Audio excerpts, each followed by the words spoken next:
I want to know the mind of tennis players, especially direction. Generally, I can hit in two directions, left or right. In other words, cross court or down the line.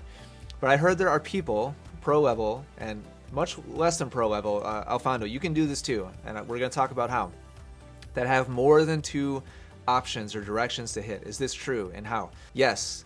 This is Alfando. I hope you see my response. This is probably going to blow your mind. There's so much going on when you watch a good tennis player, and I'm not even talking professional, but I mean the strongest, normal players at your local courts. There's a lot of thought and a lot of intention behind every single shot. So let's talk about this. So what you're talking about is direction. Initially, in terms of like lateral direction, right and left. So you talked about cross court and down the line. There's two other options. There's inside out and inside in. And all of these options are available for every type of tennis shot. Let's define what inside out is and what inside in is. So let's say that this is you, tennis player, and you're a right-handed player. You can see the right hand on the bottom of the handle here. And so this is going to be a forehand shot hit from this side of the body over on the right side. This is a cross-court direction of shot. This is a down the line direction of shot. Now let's say that this player wanted to hit an inside-out forehand. Well, an inside-out forehand is hit from the other side of the court, cross-court. The reason why this is called inside-out is because the ball is now traveling in towards the inside of the player. So on the cross-court shot here, the ball is traveling out, away from the player. So it's the outside of the player.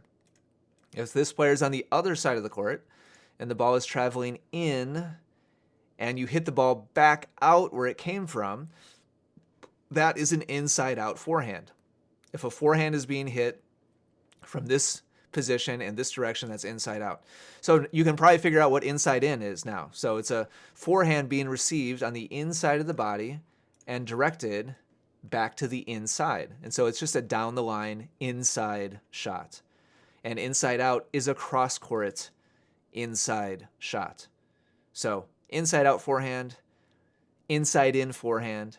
And then if we move this player back over here, just for demonstration here, this would be an inside-out backhand being hit from here.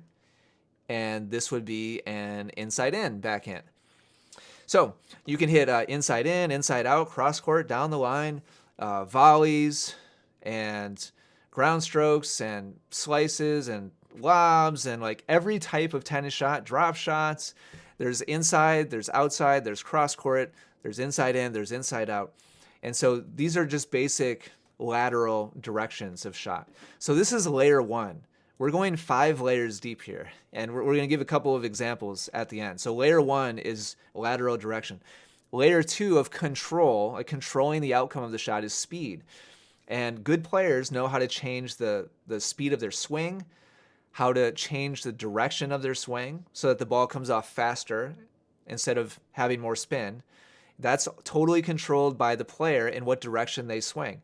So if you swing more direct, you can hit faster. If you swing more past the ball, then you can hit more spin, but the ball doesn't move as fast. And so you can take speed away from the ball by spinning it. If you haven't thought about that, maybe that might blow your mind. Having a more firm hand at contact sends more speed back to the other side. Having a looser hand at contact takes more energy away from the ball. And the way you move your feet and transfer your momentum can add speed or pace to the shot, or it can take away speed or pace from the shot. So you can turn all of these dials either up or down. Swing speed, direction, firmness of hand, footwork and momentum transfer. You can either use all of these to go harder or softer. So this is layer 2, is speed. Layer 3 of control is height. So we can go low over the net on purpose for offense when we're attacking. We can go high over the net for defense when we're in trouble and we want to buy time. Or we can kind of split and go halfway in between for neutral when neither player really has the advantage or disadvantage and you're just kind of sending the ball back and forth. Then you want to send the ball at about a medium height over the top of the net. And just for context, medium is, depending on the level, about 3 feet or 4 feet over the top of the net. Low over the top for offense, that would be like 6 inches or 12 inches, like a foot over the top of the net. high over the net for defense. Now we're talking like 10 feet or 12 feet over the top of the net. So in addition to the net, on top of the net. So that's height. So we've talked about direction. We've talked about speed. We've talked about height. The fourth variable here is curve.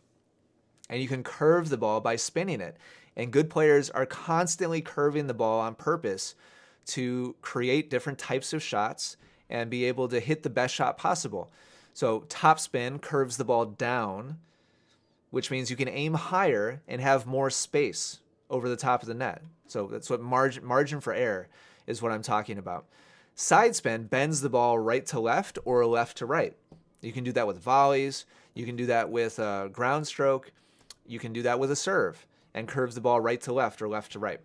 And you can use backspin to buy time. It causes the ball to hang or float in the ball a little bit longer. Or you can use it on a low shot to make the ball skid and travel through the court lower after the bounce. That's the fourth variable.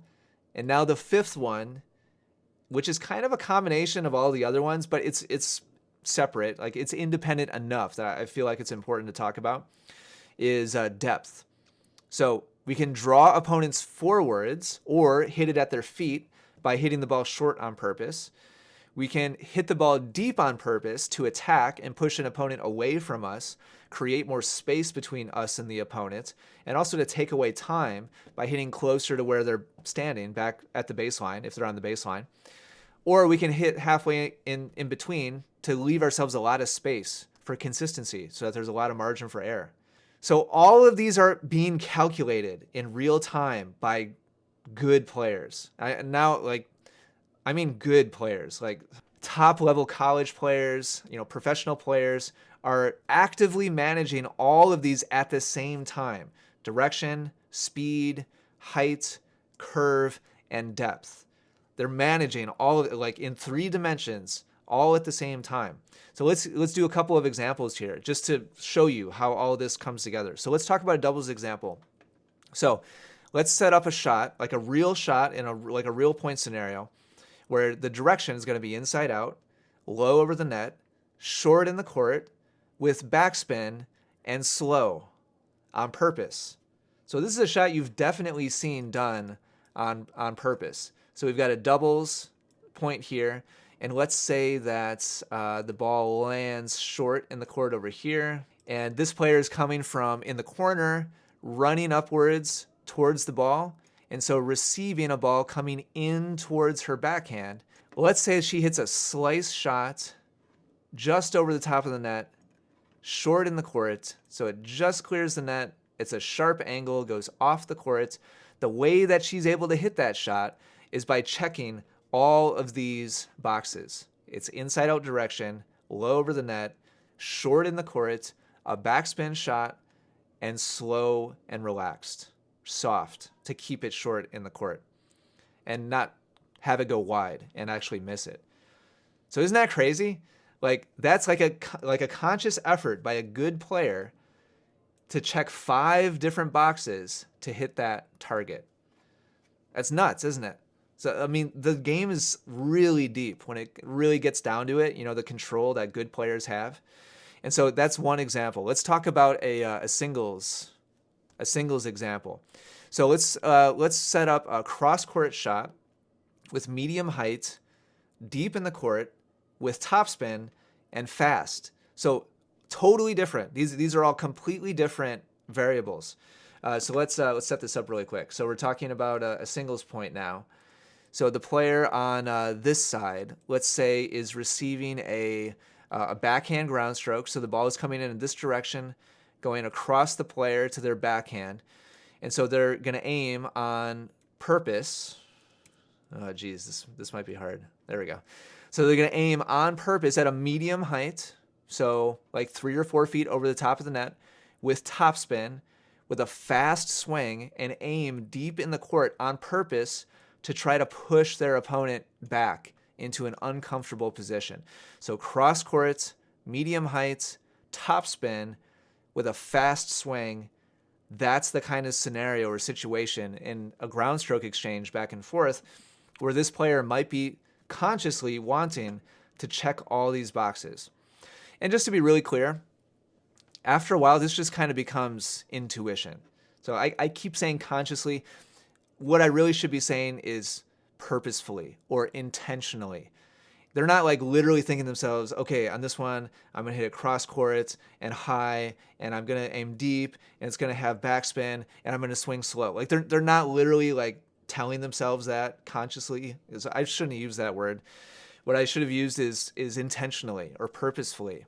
They're in a split second making the choice to check all those boxes to hit exactly the right shot to fit exactly the right scenario. So my recommendation is to just start, like if half of this was like new to you and you're like, holy crap, like I didn't know like there's so much going on. Don't overwhelm yourself by trying to master all this at once. Just pick one or two that sound fun or like, man, it'd be really cool to be able to do that. Direction, speed, height, curve, depth. Pick a couple of those or one or two and just kind of fool around with it, and practice it the next time you go out onto the practice court, or maybe in a match. If it's not a really important match to you, just try it out and experiment with it and start to develop the skills or the tools to be able to do that stuff on purpose. Because once you can do it on purpose, then you can match the shot to your situation, and now you can start to become a much better tennis player instead of just being reactionary and like whatever you receive, you just kind of like, you just kind of freak out at the last second and just hit whatever like comes to mind, and you just kind of wing it at the last second and just hit it back. Good players are thinking purposefully about all of those things all at the same time, and so you should be adding some of that into your game too.